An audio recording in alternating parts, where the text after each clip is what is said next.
ನಮಸ್ಕಾರ ಚದುರಂಗಕ್ಕೆ ಸ್ವಾಗತ. ನಾನು ನವಿತಾ ಜೈನ್. ಇವತ್ತಿನ ಚದುರಂಗದಲ್ಲಿ ಎರಡು ಪ್ರಮುಖ ವಿದ್ಯಮಾನಗಳ ಬಗ್ಗೆ ನಿಮಗೆ ಕಂಪ್ಲೀಟ್ ಆದ ಮಾಹಿತಿಯನ್ನ ಕೊಡ್ತಾ ಹೋಗ್ತೀವಿ.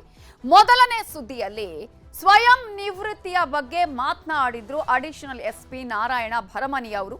ಭಾವನಾತ್ಮಕವಾಗಿ 2.5 ಪುಟಗಳ ಪತ್ರವನ್ನ ಬರೆದಿದ್ರು. ತನಗಾದಂತಹ ನೋವು, ತನಗಾದಂತಹ ಆ ಅವಮಾನ ಇವೆಲ್ಲವನ್ನ ಕೂಡ ಅವರು ವಿಸ್ತೃತವಾಗಿ ಆ ಪತ್ರದಲ್ಲಿ ಬರೆದಿದ್ರು. ಸರ್ಕಾರಕ್ಕೆ ಇದು ಒಂದು ರೀತಿಯಲ್ಲಿ ಇಕ್ಕಟ್ಟಿಗೆ ಸಿಕ್ಕಾಕೊಂಡಂತಾಗಿತ್ತು.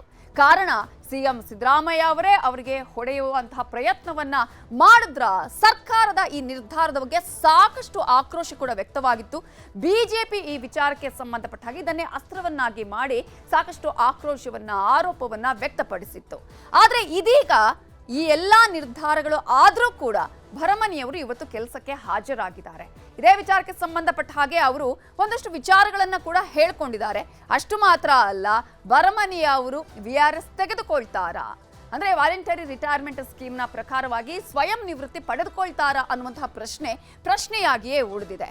ಆದ್ರೆ ಮತ್ತೊಂದು ಕಡೆ ಎರಡನೇ ಸ್ಟೋರಿಯಲ್ಲಿ ನಾನೇ 5 ವರ್ಷ ಸಿಎಂ ಅಂತ ಹೇಳಿದ್ದಾರೆ ಸಿದ್ದರಾಮಯ್ಯ.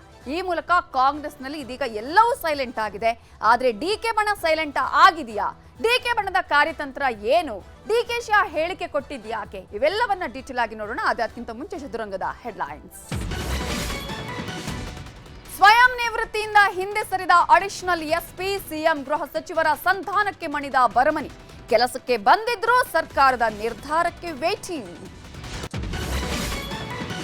ನಾನೇ ಮುಖ್ಯಮಂತ್ರಿ ಅನ್ನುತ್ತಾರೆ ಕಾಂಗ್ರೆಸ್ ಮನೆಯಲ್ಲಿ ಸೈಲೆಂಟ್. DK ಮನೆಯಲ್ಲಿ ಶುರುವಾಗಿದೆ ಮೀಟಿಂಗ್. MB ಪಾಟೀಲ್, ಹರಿಪ್ರಸಾದ್ ಜೊತೆ ಚರ್ಚೆ.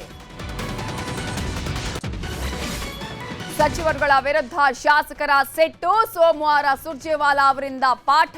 ಎಲ್ಲದಕ್ಕೂ ಫುಲ್ ಸ್ಟಾಪ್ ಹಾಕಲಿದೆ ಹೈಕಮಾಂಡ್.